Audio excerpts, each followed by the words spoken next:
81 లక్షల టన్నుల అధ్యక్ష. కానీ దక్కడి నుంచి 2021 వస్తే కేవలం 6 ఏళ్లలోనే 95 లక్షల టన్నులు ఒక్క తెలంగాణ రైతులు పండించిన ధాన్యమే FCI కొనలేక చేతులెత్తేసే పరిస్థితి వచ్చిన మాట వాస్తవమా కాదా? మా గౌరవ వ్యవసాయ మంత్రి గారు నేను అడుగుతా ఉన్నా. అధ్యక్ష, 10 ఏళ్లలో మొత్తం 10 ఏళ్లలో కేసీఆర్ గారి ప్రభుత్వంలో రైతన్నల నుంచి మా ప్రభుత్వం కొనుగోలు చేసిన ధాన్యం విలువ 1,34,000 కోట్లు అధ్యక్ష. 1,34,000 కోట్లు అనే మాట నేను విజ్ఞప్తి చేస్తా ఉన్నా. ఆనాడు 14-15లో మరి 24 లక్షల టన్నులు మాత్రమే కొనుగోలు చేస్తే వారికేం సంబంధం సార్? వారికేం సంబంధం సార్? ఇదేం నా తర్వాత వారికి ఇవ్వండి. ఐఎమ్ నాట్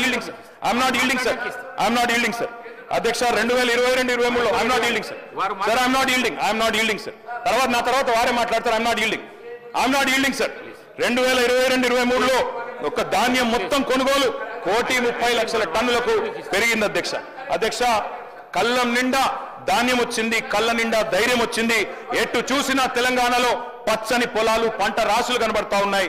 పంజాబ్ ను, హర్యానాను తలదన్నే విధంగా దేశానికే ధాన్య భాండాగారంగా మార్చింది తెలంగాణను ఖచ్చితంగా కేసీఆర్ ప్రభుత్వమే. ఈ విషయంలో ఎవరికి కూడా అనుమానాలు అవసరం లేదు అధ్యక్ష. ఈ రోజు ఒకనాడు వలసలు ఇక్కడి నుంచి పోయే వాళ్ళ అధ్యక్ష తెలంగాణ నుంచి రైతులు, కానీ ఇవాళ మన తెలంగాణకు వలసలు వస్తా ఉన్నారు అధ్యక్ష. ఉత్తరప్రదేశ్ నుంచి, జార్ఖండ్ నుంచి, ఒరిస్సా నుంచి, బీహార్ నుంచి పక్క రాష్ట్రాల కూలీలు మన రాష్ట్రానికి వస్తున్న మాట వాస్తవం కాదా అధ్యక్ష? పత్తి చేనులలో పత్తి ఏరుతున్న మాట వాస్తవం కాదా? ఇవాళ వలసలు వాపసైనాయి, పల్లెలు కలకల్లాడుతున్నాయి. అదేవిధంగా పాత ఇల్లులు సదురుకున్నారు, కొత్త ఇల్లులు కట్టుకుంటా ఉన్నారు. ఇవన్నీ కూడా ఖచ్చితంగా తెలంగాణలో వ్యవసాయం పండుగగా మారిందని చెప్పడానికి ఒక సంకేతం అధ్యక్ష. ఒక్కొక్క ఊళ్ళే బొడ్రాయి పండుగ చేస్తే లక్షలు ఖర్చు పెట్టి చేస్తా ఉన్నారు అధ్యక్ష. ఎందుకంటే వ్యవసాయం బాగైంది, సాగు బాగైంది, రైతు బాగైంది. మేము ఢిల్లీకి పోయినాం అధ్యక్ష. కేంద్ర మంత్రి గారిని అడిగినాం, కొన అంటుండ్రు, ఎందుకు కొనరు బియ్యం అని. ఆయన అన్నాడు, ఇంత ఎట్లా పెరుగుతుందా, ఏం చమత్కారం చేసింది అన్నాడు అధ్యక్ష.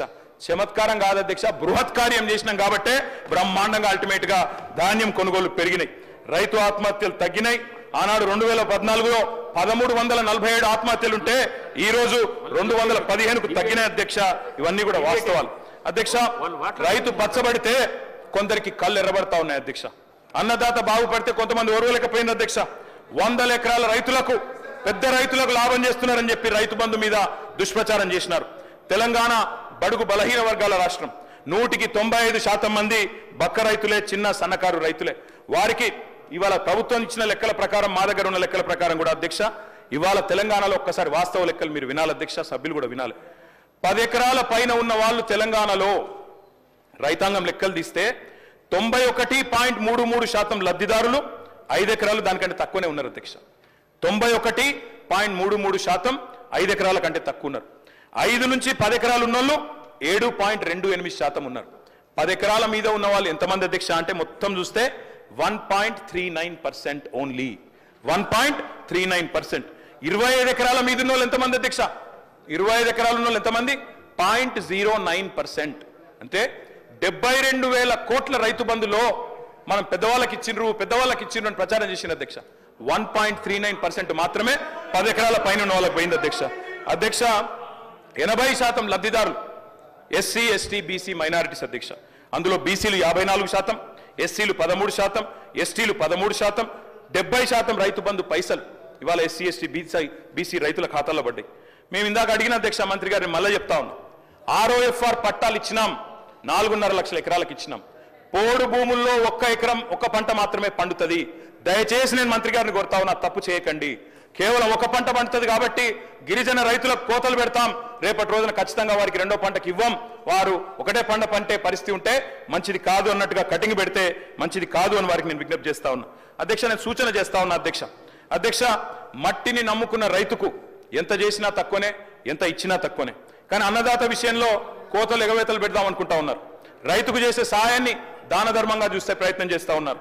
అన్నదాతకి ఇచ్చే భరోసాను భారంగా చూడకండి, బాధ్యతగా చూడండి. 47% మందికి ప్రత్యక్షంగా ఉపాధి కల్పించేది వ్యవసాయం. పరోక్షంగా కూడా కలుపుకుంటే 65% ప్రజలకు ఈ రాష్ట్రంలో వ్యవసాయ అనుబంధ రంగాల మీదనే వాళ్ళ బతుకుదెరువు ఉన్నది. మరి బాగుపడాలంటే పరిశ్రమలకు పెద్ద పెద్ద ప్రోత్సాహకాలు ఇస్తాం అధ్యక్ష. నేను పరిశ్రమల మంత్రిగా పనిచేసిన కాబట్టి తెలుసు నాకు. పరిశ్రమలకేమో రెడ్ కార్పెట్ వేస్తాం, పెద్ద పెద్ద ప్రోత్సాహకాలు ఇస్తాం, కానీ రైతు కాడికి వచ్చే వరకు మాత్రం కటింగులు పెట్టే ప్రయత్నం చేస్తున్నాం. ఇది మంచిది కాదు అనే మాట కూడా నేను వారికి విజ్ఞప్తి చేస్తా ఉన్నా అధ్యక్ష. కొంతమంది చెప్పారు అధ్యక్ష, ఎన్నికలకు ముందు ముష్టి 10,000 ఎందుకు, ఎకరానికి 15,000 ఇస్తాం, వెంటనే ఇస్తాం. మీరు ఇప్పుడు డిసెంబర్ 3 ముందు తీసుకుంటే 7,500 వస్తుంది, తర్వాత అయితే 17,000 ఇస్తానని చెప్పిన వాళ్ళు ఉన్నారు. 2 పంటలకు కాదు 3 పంటలకు ఇవ్వాలని మాట్లాడింది అధ్యక్ష. దాంతో పాటు ఇప్పుడు తీసుకుంటే 5,000, డిసెంబర్ 3 తర్వాత తీసుకుంటే 7,500 అన్నారు అధ్యక్ష. యాసంగి రైతు బంధుకు పైసలు ఆపాలని ఉత్తరాలు రాసిన ఉత్తరాలు కూడా మా దగ్గర ఉన్నాయి అధ్యక్ష. ఎన్నికల్లో గెలిచిన తర్వాత ఇప్పటి వరకు రైతు బంధు లేదు, భరోసా లేదు అధ్యక్ష. ఇక నేను విమర్శ చేయను అధ్యక్ష, కానీ వాస్తవం అధ్యక్ష, ఒక్కొక్క రైతుకు మంత్రి గారు, అగ్రికల్చర్ మినిస్టర్ గారు, గౌరవ రామారావు గారికి ఇందాక చెప్పే అధ్యక్ష, మళ్ళీ చెప్తున్నాను, ROFRకి కట్ చేస్తామని కానీ, లేదు ఈ యొక్క రైతు భరోసాలో కట్టింగ్లు పెడతామని కానీ ఈ ప్రభుత్వం ఇంతవరకు ఏమీ చెప్పలేదు. గౌరవ సభ్యుల సూచనల మేరకు మేము వెళ్తామని చెప్పాము. ఏం కావాలో చెప్పండి, ఏ రకంగా ఇవ్వాలనో చెప్పండి. చిన్న కారు రైతులు, పెద్ద కారు రైతులు అని చెప్తున్నారు. మనం ఇచ్చినటువంటి జీవోలో 231 ప్రకారంగా ఈ యొక్క రైతు బంధు పంట వేసినటువంటి రైతులకు ఇవ్వమని ఉన్నది.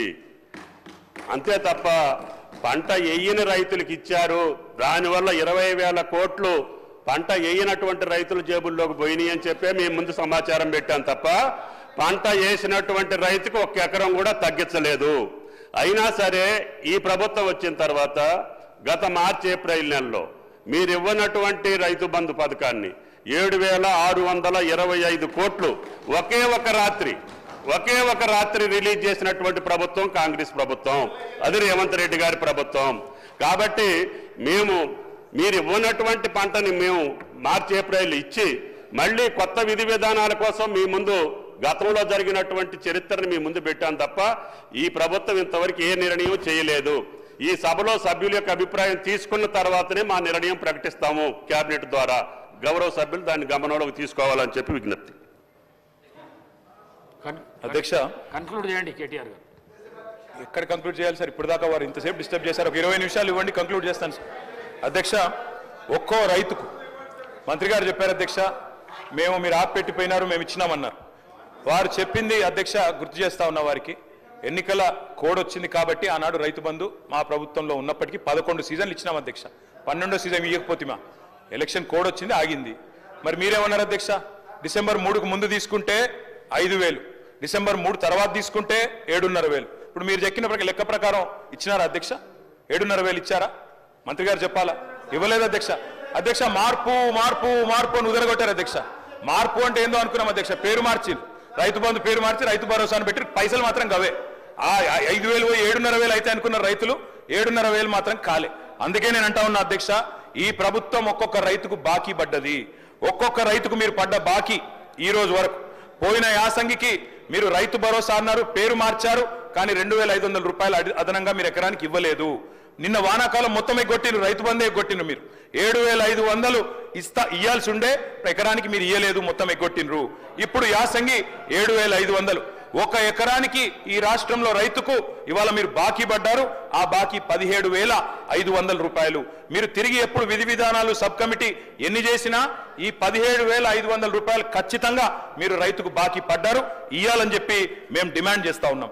అదేవిధంగా అధ్యక్ష, 2 విడతలు రైతు భరోసాతో పాటు ఒక విడత 5,000 ఇచ్చి ఎగ్గొట్టిన 2,500 కలిపితే ఇప్పుడు నేను చెప్పిన లెక్క 17,500 అధ్యక్ష.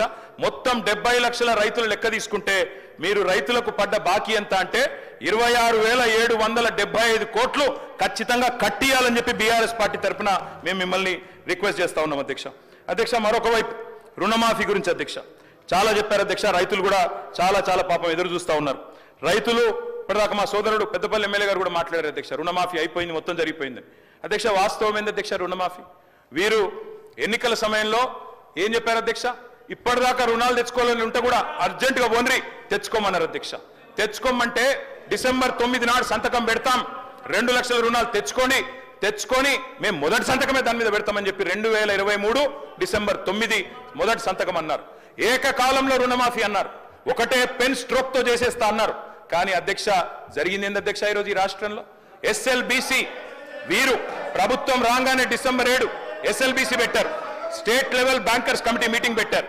State level bankers committee meeting పెడితే అధ్యక్ష అందులో బ్యాంకర్స్ చెప్పినారు మొత్తం 2 లక్షల వరకు రుణమాఫీ చేయాలి అంటే 49,500 కోట్లు కావాలని చెప్పినారు.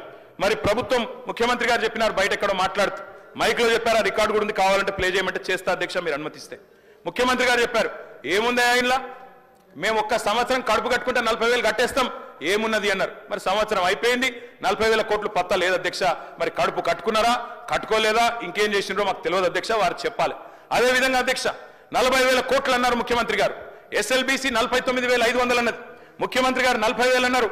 మళ్ళా వెంటనే కేబినెట్ కాడికి వచ్చే వరకు 31,000 కోట్లు అయింది. మరి ఎట్లా మాయమైతే అధ్యక్ష లెక్కలు, 49,000కి వెళ్ళి 40 అయింది, 40కి వెళ్ళి కేబినెట్కి వచ్చే వరకు 31,000 కోట్లు అయింది, బడ్జెట్కి వచ్చే వరకు 26,000 కోట్లు. మళ్ళీ ఇవాళ మొన్న పాలమూరులో విజయోత్సవం జరిపినప్పుడు మొత్తం జరిగింది 19,000 కోట్లు అని చెప్తున్నారు అధ్యక్ష. నేను సవాల్ చేస్తా ఉన్నా, ఈ ప్రభుత్వాన్ని సవాల్ చేస్తా ఉన్నా అధ్యక్ష, ఏ ఊరికైనా పోదాం రాష్ట్రంలో, కొండారెడ్డి పల్లికి పోదామా, కొడంగల్కి పోదామా, సిరిసిల్లకు పోదామా, ఏ ఊరు